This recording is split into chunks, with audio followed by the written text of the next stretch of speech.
चलिए जय हिंद दोस्तों, welcome to the tax club. और आज जो हम अपना टॉपिक कवर करेंगे वो है सेक्शन 153। कवर तो खैर नहीं हो पाएगा पूरा क्योंकि काफ़ी बड़ा सेक्शन है, बहुत सारे सब सेक्शंस हैं।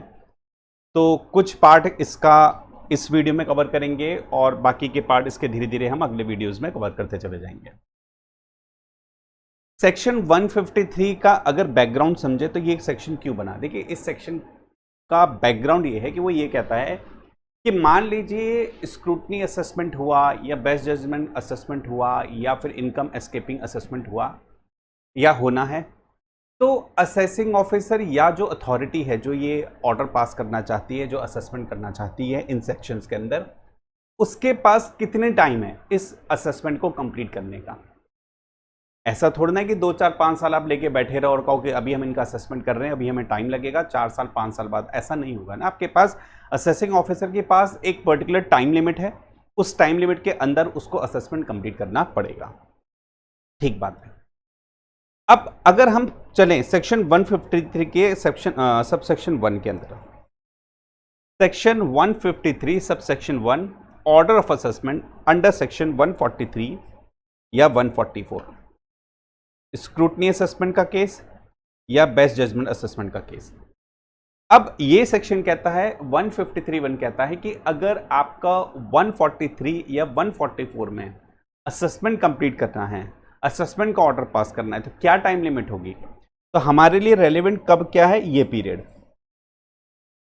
हमारे लिए रेलेवेंट है। ये पीरियड कहता है कि असेसमेंट ईयर 22-23 और उसके बाद, असेसमेंट ईयर 22-23 और उसके बाद आपको आपको 143 या 144 में असेसमेंट पूरा करना पड़ेगा। कब? 12 महीने from the end of the relevant assessment year. Relevant assessment year मतलब वो असेसमेंट ईयर जिसका आप 43 या 44 में असेसमेंट करना चाह रहे हो। फॉर एन एग्जाम्पल, मान लीजिए हमारा फाइनेंशियल ईयर, पहली बात मैं क्लियर कर देता हूं, हम जितनी भी बातें पढ़ रहे हैं वो फाइनेंस एक्ट 2024 के अकॉर्डिंग पढ़ रहे हैं। तो मैं जितनी बातें करूंगा फाइनेंस एक्ट 2024 के अकॉर्डिंग करूंगा। ठीक है, चलिए मान लीजिए आपका है असेसमेंट ईयर 25-26, मान लीजिए असेसमेंट ईयर है 25-26। अब कहता है कि इस असेसमेंट ईयर का अगर आप 143 या 144 करना चाहते हो, 143 या 144 में असेसमेंट का ऑर्डर पास करना चाहते हो, असेसमेंट कंप्लीट करना चाहते हो, तो कहता है from the end of the relevant assessment year. अब हमारे लिए रेलिवेंट असेसमेंट ईयर यही हो गया 25-26 का।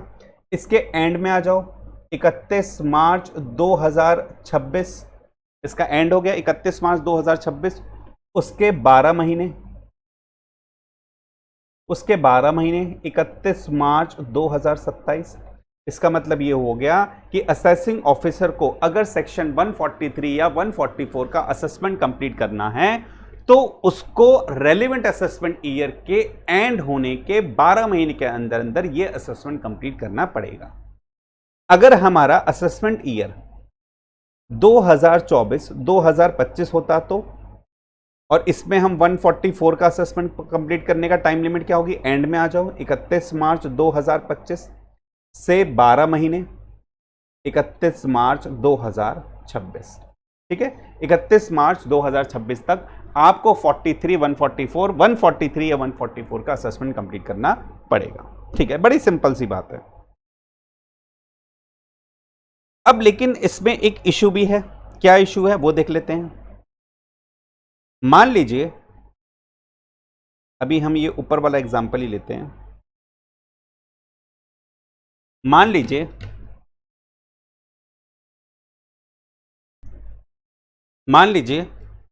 असेसमेंट ईयर 25-26 का हमने बात करी कि साहब इसका जो असेसमेंट है ना 143 या 144 में वो कंप्लीट होना चाहिए 31 मार्च 2027 तक। ठीक है, अब मैं एक कोई पुराना असेसमेंट ईयर ले लेता हूं, वो ज्यादा थोड़ा सा प्रैक्टिकल लगेगा। मान लीजिए आपका असेसमेंट ईयर है 2023 से 2024। ठीक है, इसका कंप्लीशन मान लीजिए 143 कंप्लीट करना है, वो कंप्लीट कब तक हो जाएगा, होना चाहिए 31 मार्च 2025 तक, यही टाइम लिमिट है। ठीक है। एक असेसी थे मिस्टर पुरुषोत्तम टी पटेल, एक असेसी थे, उनका नाम था मिस्टर पुरुषोत्तम टी पटेल। इनका काफी पुराना केस था, बहुत पुराना जजमेंट है ये, लेकिन अभी हम इसको असेसमेंट ईयर 23-24 में फिट करके नहीं, कि इसके बेसिकली कॉन्सेप्ट तो समझना चाह रहे हैं कि कॉन्सेप्ट क्या कहता था। तो एक असेसी थे पुरुषोत्तम टी पटेल, इनका assessment year, for an example, इनका असेसमेंट ईयर 23-24 के लिए 144 में असेसमेंट कंप्लीट हुआ और असेसिंग ऑफिसर ने 143 का ऑर्डर इशू करा 31 मार्च 2025 को, 31 मार्च 2025 को। टाइम लिमिट में है, हाँ जी बिल्कुल टाइम लिमिट में है, क्योंकि टाइम लिमिट क्या कहती थी, 23-24 का असेसमेंट ईयर है, उससे 12 महीने के अंदर अंदर आपको असेसमेंट कंप्लीट करना है 143-144 में। तो 12 महीने 31 मार्च 2025 हो गया, हमने 12 महीने के अंदर आपका असेसमेंट कंप्लीट कर दिया। ठीक बात है। अब आपको पता होगा कि असेसमेंट ऑर्डर जो 143 में इशू हुआ है, ये क्या, इसमें क्या डिटेल होती है, बेसिकली इसमें इनकम कंप्यूट करी जाती है, इसमें असेसी की इनकम कंप्यूट करी जाती है। इस इनकम पे जो टैक्स होता है ना, उसके लिए एक अलग से डिमांड नोटिस इशू करा जाता है, उसके लिए अलग से एक डिमांड नोटिस इशू करा जाता है अंडर सेक्शन 156। मान लीजिए डिमांड नोटिस इशू करा गया 1 अप्रैल 2025 को, ठीक है, ये डिमांड नोटिस इशू करा गया 1 अप्रैल 2025 को, और मानते हैं इसी दिन पे इशू और सर्व दोनों हो गया, इशू भी हो गया और असेसी को मिल भी गया। ठीक है, तो 143 में ऑर्डर इशू करा गया 31 मार्च 2025 को, उसमें इनकम कंप्यूट करके बताई होगी, और उस इनकम पे क्या टैक्स लगता है उसके लिए एक अलग से 156 में, सेक्शन 156 में डिमांड नोटिस इशू किया जाता है, जिसमें होती है इनकम टैक्स नोट शीट।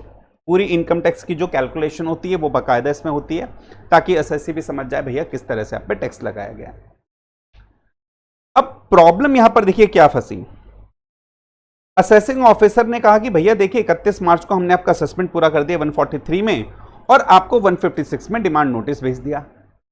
पुरुषोत्तम टी पटेल ने कहा कि भाई देखिए सेक्शन 153(1) लॉ जो कहता है ना, वो कहता है कि आपको 31 मार्च 2025 तक मेरा असेसमेंट पूरा कर देना चाहिए था। इसका मतलब यह है कि 31 मार्च 2025 को मुझे डिमांड नोटिस भी दे देना चाहिए था। देखिए नॉर्मली क्या होता है, डिमांड नोटिस ऑर्डर के साथ अटैच होता है, डिमांड नोटिस ऑर्डर के साथ अटैच होता है। जनरली आप 143, 144, 147 जो भी असेसमेंट कंप्लीट होता है उसके साथ ऑर्डर के साथ डिमांड नोटिस भी स्टैपल होता है, नॉर्मली अटैच होता है। इस वाले केस में डिमांड नोटिस उस टाइम नहीं भी, डिमांड नोटिस अगले दिन भेज दिया। असेसी इस पे भड़क गया कि साहब 31 मार्च 2025 तक आपको सारी फॉर्मेलिटीज पूरी कर लेनी चाहिए थी, असेसमेंट पूरा कर लेना चाहिए था, प्लस डिमांड नोटिस भी भेज देना चाहिए था, लेकिन आपने डेट निकल जाने के बाद डिमांड नोटिस भेजा है, इसलिए ये असेसमेंट ही टाइम बार्ड है, ये असेसमेंट ही टाइम बार्ड है। मामला पहुंचा अपील में, सीआईटी अपील में। सीआईटी ने कहा कि पुरुषोत्तम टी पटेल एकदम गलत कह रहे हैं। जब 31 मार्च 2025 को असेसमेंट पूरा हो गया तो माना जाएगा असेसमेंट पूरा हो गया, डिमांड नोटिस बाद में भेज दिया, क्या फर्क पड़ता है, असेसमेंट तो पूरा कर दिया। पुरुषोत्तम टी पटेल नहीं माने, उन्हें पता था कि साहब वो कहीं ना कहीं बात सही कहें। बात पहुंची IT एक्ट में। इनकम टैक्स एपीलेट ट्रिब्यूनल ने कहा कि पुरुषोत्तम टी पटेल सही बोल रहे हैं, पुरुषोत्तम टी पटेल सही बोल रहे हैं, असेसमेंट 31 मार्च 2025 को कंप्लीट हो जाना चाहिए था, और उस असेसमेंट के साथ डिमांड नोटिस भी 31 मार्च 2025 तक इशू हो जाना चाहिए था, लेकिन यहां पर ऐसा नहीं हुआ है, इसलिए ये टाइम बार्ड है, इनवैलिड है, ये पूरा गलत है मामला। डिपार्टमेंट नहीं माना, डिपार्टमेंट को कहा इनकम टैक्स एपीलेट ट्रिब्यूनल गलत बोल रहा है। डिपार्टमेंट पहुंचा हाई कोर्ट में, गुजरात हाई कोर्ट का केस है। गुजरात कोर्ट ने बोला, हाई कोर्ट ने बोला कि साहब आप हमें एक बात बताइए, असेसमेंट का मतलब क्या होता है। लॉ कहता है कि 12 महीने के अंदर या उस टाइम जो भी 9 महीने या जो भी पीरियड लगता था। कहता है कि सब असेसमेंट का मतलब होता है कि इनकम कंप्यूट होना प्लस उस पे टैक्स की भी कंप्यूटेशन हो जाना। लेकिन क्या 31 मार्च 2025 तक इनकम के साथ टैक्स की कैलकुलेशन भेजी गई थी? Answer is no. टैक्स की कैलकुलेशन डिमांड नोटिस अगले दिन भेजा गया, जो कि टाइम बार्ड है। इस वजह से ये पूरी असेसमेंट ही गलत साबित हो गई है। ये पूरी टाइम बार्ड है, इनवैलिड है। इसलिए यहां पर पुरुषोत्तम टी पटेल जी की हुई जीत और डिपार्टमेंट की हुई हार, रेवेन्यू की हो गया लॉस, एसएससी की हो गई विजय। ठीक है, तो ये एक छोटा सा केस था पुरुषोत्तम टी पटेल का, गुजरात हाई कोर्ट का। ये थोड़ा सा आपको बताने का जरूरी था। चलिए अब आगे चलते हैं। इसमें छोटा सा पॉइंट, 2 पॉइंट और हैं, इसमें कुछ अमेंडमेंट थी, वो भी हम बात करेंगे। पहला कि अगर आप अपडेटेड रिटर्न फाइल करते हो अंडर सेक्शन 139(8)A में, अपडेटेड रिटर्न कब फाइल हो सकती है? असेसमेंट ईयर के एंड से 24 महीने के अंदर, एज पर फाइनेंस एक्ट 2024। इसमें कुछ चेंजेस आए हैं, वो हम चेंजेस की भी बात नहीं कर रहे हैं, हम फाइनेंस एक्ट 2024 की बात कर रहे हैं। अपडेटेड रिटर्न फाइल हो सकती है under section 139(8)A assessment year and होने के 2 साल तक, यानी 24 महीने तक। इसका मतलब यह हुआ कि अगर असेसमेंट ईयर आपका 25-26 है तो अपडेटेड रिटर्न कब तक फाइल्स हो सकती है? 31 मार्च 2028 तक। ठीक है, 24 महीने तक फाइल हो सकती है। तो यहां पर प्रोविजन कहता है कि साहब अगर आप अपडेटेड रिटर्न आपने फाइल करी है और उस केस में 143 या 144 का असेसमेंट हुआ है, आपने मान लीजिए ड्यू डेट निकल गई, अब आपने बाद में अपडेटेड रिटर्न फाइल करी और उस पर जो आपने रिटर्न फाइल करी उस पर 143 या 144 का असेसमेंट हुआ है, स्क्रूटनी केस में फंसा था, अब असेसिंग ऑफिसर ने अपना असेसमेंट ऑर्डर इश्यू करा है, तो क्या टाइम लिमिट होगी उस ऑर्डर की कंप्लीशन की? यहां पर भी सेम बात है, 12 मंथ। लेकिन यहां पे 12 मंथ है, लेकिन 12 मंथ कब से? From the end of the financial year in which updated return under section 139(8)A has been filed.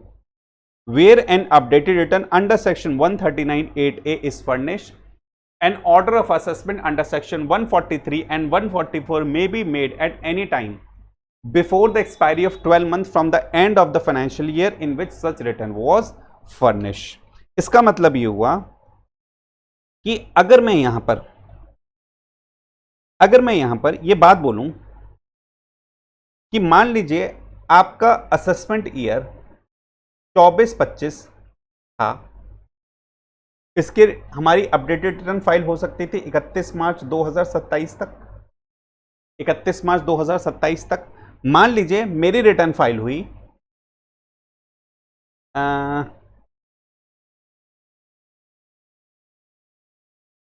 28 फरवरी 2027।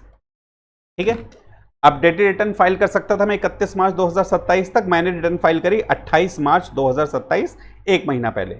तो प्रोविजन कहता है कि जिस फाइनेंशियल ईयर में आपकी रिटर्न फाइल हुई है उस फाइनेंशियल ईयर में एंड में आ जाइए। इसका मतलब एंड क्या होगा फाइनेंशियल का?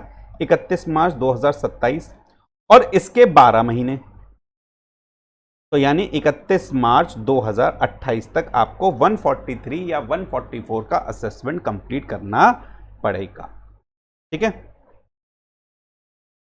उसके बाद एक अमेंडमेंट है 1 अक्टूबर 2024 से फाइनेंस एक्ट 2024 में एक चेंजेस आया है, एक अमेंडमेंट आई है सेक्शन 1192B से रिलेटेड। कहता है कि जब रिटर्न फर्निश होती है in consequence of an order under section 1192B, an order of assessment under section 143 या 144 में be made at any time before the expiry of 12 month from the end of the financial year, before the expiry of the month from the end of the financial year in which such return filed. Same ही है भाई। 119 में return कब file होती है? मान लीजिए आप कोई डिडक्शन करना भूल गए, क्लेम करना भूल गए, या फिर कोई आप कोई डिडक्शन क्लेम करना भूल गए, कोई रिलीफ लेना भूल गए, इस तरह की बात हुई है। कोई रिफंड है, कोई क्लेम फॉर एग्जम्पशन है, डिडक्शन है, तो आप रिटर्न फाइल कर सकते हो। लेकिन अथॉरिटी, भाई सीबीडीटी ने अथॉरिटी को पावर दी है कि अगर कोई जेन्युइन केस है तो आप अलाउ कर दो कि भैया वो अपनी लेट रिटर्न फाइल कर दें, क्योंकि भैया जेन्युइन केस था, उसके घर में कोई ट्रेजेडी हो गई थी जिसकी वजह से उसने प्रॉपर डॉक्यूमेंटेशन नहीं कर पाया था, रिफंड क्लेम वगैरह उसका बनता है या एग्जम्पशन बनती है वो नहीं ले पाया था, तो इस केस में रिटर्न फाइल कराई जा सकती है 11B के अंदर, अगर जेन्युइन केस है। अथॉरिटी के पास ही पावर है, सीबीडीटी ने पावर दी है। ऐसे केस में जिस फाइनेंशियल ईयर में रिटर्न फाइल होगी उस फाइनेंशियल ईयर के एंड में आ जाओ, उससे 12 महीने के अंदर 143 या 144 का असेसमेंट कंप्लीट करना पड़ेगा विद अफेक्ट फ्रॉम 1 अक्टूबर 2024 पे ये अमेंडमेंट आई है। तो ये थोड़ी सी आप लोगों के लिए हो जाएगी इंपॉर्टेंट, ये हो जाएगी क्या इंपॉर्टेंट। ठीक है जी, तो ये था आपका सेक्शन 153(1), ये था सेक्शन 153(1). 143 या 144 का असेसमेंट कंप्लीट करना है तो रेलिवेंट असेसमेंट ईयर के एंड होने के 12 महीने के अंदर अंदर आपको असेसमेंट पूरा करना पड़ेगा। ठीक है, 139(8)(a) हो या सेक्शन 119(b)(2)(b) हो, इसमें अगर रिटर्न फाइल होती है, जिस फाइनेंशियल ईयर में रिटर्न फाइल होती है उस फाइनेंशियल ईयर के एंड में आ जाओ और उससे 12 महीने ले लो, उस 12 महीने के अंदर अंदर आपको उसका असेसमेंट कंप्लीट करना पड़ेगा। इसके साथ हमने एक केस देखा पुरुषोत्तम टी पटेल कि साहब 12 महीने के अंदर असेसमेंट करने का मतलब होता है कि डिमांड नोटिस भी उसी पीरियड के अंदर ही इशू करना। कोर्ट ने भी बोला कि अगर डिमांड नोटिस इशू नहीं करा है तो उसका मतलब असेसमेंट कंप्लीट नहीं है, क्योंकि असेसमेंट का मतलब इनकम कंप्यूट होने के साथ साथ टैक्स की कंप्यूटेशन भी होता है। विदाउट टैक्स के साथ आपने असेसमेंट कंप्लीट कराया विच इज इनकम्प्लीट असेसमेंट। ठीक है, चलिए जी, उसके बाद हम चलते हैं सेक्शन 153(2) पे। ये क्या बात बोलता है?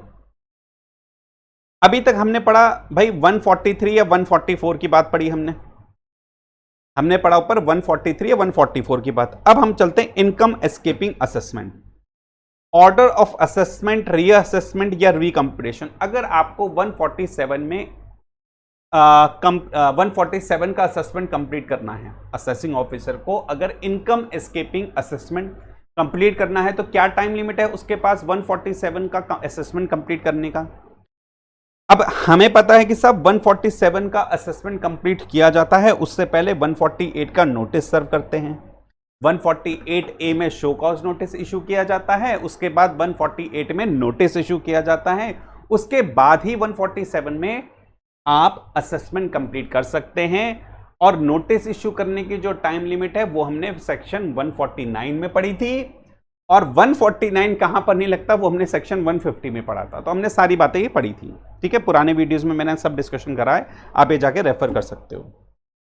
तो बात हम कह रहे हैं सेक्शन 147 में। 147 का असेसमेंट आपको कब तक कंप्लीट करना है? अब देखिए, इसमें है बिफोर 1/4/2019, लेकिन हमारे लिए रेलिवेंट क्या है? 1/4/2019 या उसके बाद में। तो हमें टाइम लिमिट ये वाली ध्यान रखनी चाहिए। ऊपर वाले प्रोविजन में भी आप नजर मार सकते हो, लेकिन ये उतना रेलिवेंट अब है नहीं, हमें बेसिकली ये रेलिवेंट रखना चाहिए।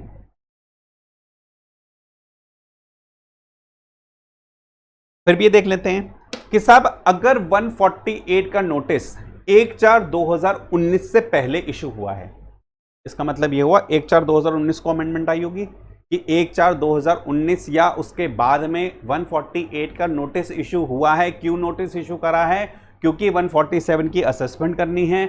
147 की असेसमेंट करने के लिए 148(a) और 148 को कंप्लाई करना पड़ता है। तो 153(2) कहता है कि अगर आपको 147 का असेसमेंट कंप्लीट करना है तो आपने 148 का जब नोटिस इशू करा है उसके 9th मंथ, हम बात करें बिफोर 1/4/2019 की, 9th month from the end of the financial year in which the notice was served. 9 month from the end of the financial year in which notice was served. जिस financial year में notice serve करा है उसके and में आ जाओ और उस and के 9 महीने के अंदर अंदर आपको असेसमेंट कंप्लीट करना था। ये थी पुरानी बात। लेकिन लेटेस्ट बात क्या है? जो लिमिट 153(1) में है वही टाइम लिमिट 153(2) में है। लेकिन डिफरेंस क्या है? 153(1) में कहा कि 12 month from the end of the relevant assessment year. हम यहां पर क्या पढ़ेंगे 153(2) में? 12 month from the end of the financial year in which the notice was served. 12 month from the end of the financial year in which notice was served. अब notice कब सर्व कर सकते हैं वो हमें 149 में पढ़ा हुआ है हमने कि साहब क्या पीरियड होता है, 3 साल का पीरियड या 5 साल का पीरियड, 5 साल 3 महीने का पीरियड, जो भी पीरियड हमने वहां पे बात करी थी। ठीक है, इसका एक एग्जांपल ले लें। मान लीजिए असेसमेंट ईयर 25-26, मान लीजिए असेसमेंट ईयर 25-26 के लिए नोटिस इशू हुआ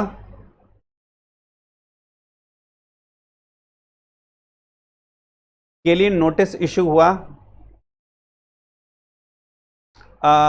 15 सितंबर 2026 को, फॉर एन एग्जांपल।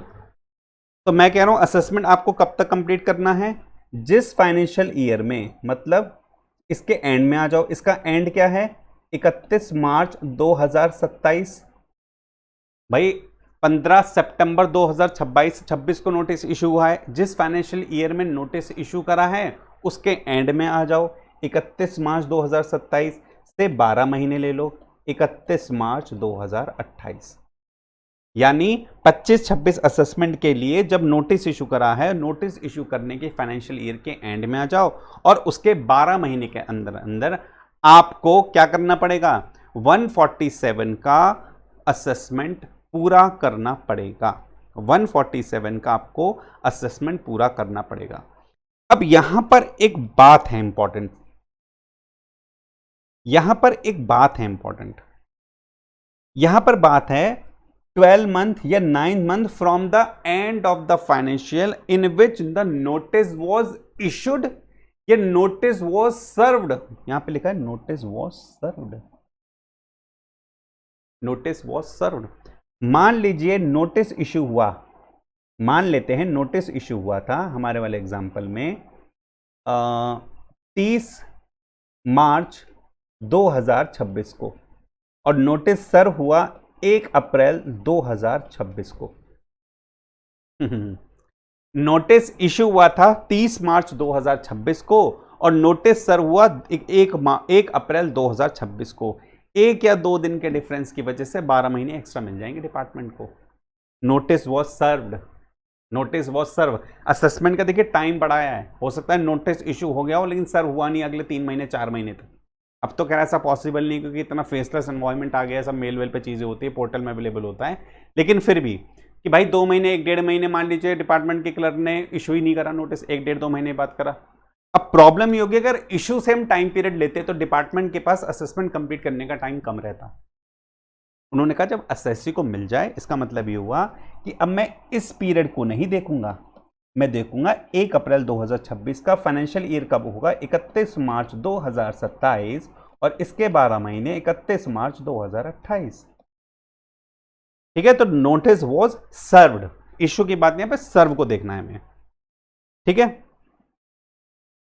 चलिए जी, सेक्शन 153(2) में ऐसा कुछ खास बात नहीं है, सिंपल सी बात है कि साहब 147 का असेसमेंट कब कंप्लीट करना है, जिस फाइनेंशियल ईयर में नोटिस सर्व होता है एसआईसी को उस फाइनेंशियल ईयर के एंड में चले जाओ और उसके 12 महीने के अंदर अंदर 147 का असेसमेंट कंप्लीट करना है। अगर हम असेसमेंट ईयर की बात कर रहे हैं, अगर ये नोटिस इशू हो रहा है 1 अप्रैल 2019 को या उसके बाद में, लेकिन अगर नोटिस 1 अप्रैल 2019 से पहले इशू हुआ है तो 12 महीने की टाइम लिमिट हो जाएगी 9 महीने की। ठीक है, 12 महीने की टाइम लिमिट हो जाएगी 9 महीने की। लेकिन वहीं अगर नोटिस इशू हुआ है 1 अप्रैल 2019 या उसके बाद में, तो हमें फिर 12 महीने ध्यान रखना पड़ेगा from the end of the financial year in which notice was served. अच्छा, ऊपर तो ऐसे को कुछ कंफ्यूजन ही नहीं थी क्योंकि यहाँ पे नोटिस की बात ही नहीं थी। यहाँ पे कहा था भैया रेलिवेंट असेसमेंट ईयर के एंड के 12 महीने के अंदर अंदर आपको असेसमेंट कंप्लीट करना है 143 या 144 का। ठीक है जी, इतनी बात हो गई। अब हम जरा चलते हैं और आगे और आते हैं अपने सेक्शन 153(3) में। देखिए ये थोड़ा सा इंपॉर्टेंट है, क्यों? क्योंकि इसके लिए ना आपको एक और कंसेप्ट बताना पड़ेगा। इसमें एक बड़ी मेजर अमेंडमेंट आई है, हालांकि यहाँ पे तो आपको लग रहा होगा 2250 के आगे मैंने इंसर्टेड विद इफेक्ट 1 अक्टूबर 2024 लिख दिया है। यहाँ पर भी मैंने वही लिख दिया है, यहाँ पर भी मैंने वही लिख दिया, दोनों तीनों जगह मैंने वही लिख दिया। लेकिन इसके पीछे आपको पहले समझाना पड़ेगा कि सब फ्रेश असेसमेंट, यहाँ लिखा है ना 153(2) में कि फ्रेश असेसमेंट अंडर सेक्शन 143, 144, 147 और फ्रेश असेसमेंट अंडर सेक्शन 92 से ट्रांसफर प्राइसिंग के केस में where the original assessment or order under section 92CA has been set aside, cancelled, referred back to the assessing officer by an order under section 250, ये insert हुआ है, पहले ये नहीं था, 254, 260, 264। अब ये आपको इसको समझाने से पहले आपको पहले मुझे एक कहानी बतानी पड़ेगी। वो कहानी क्या है, चलिए उस कहानी को हम सुनते हैं अगले वीडियो में, और सेक्शन 153 भी हम अगले वीडियो में कंप्लीट करेंगे। तब तक के लिए थैंक यू।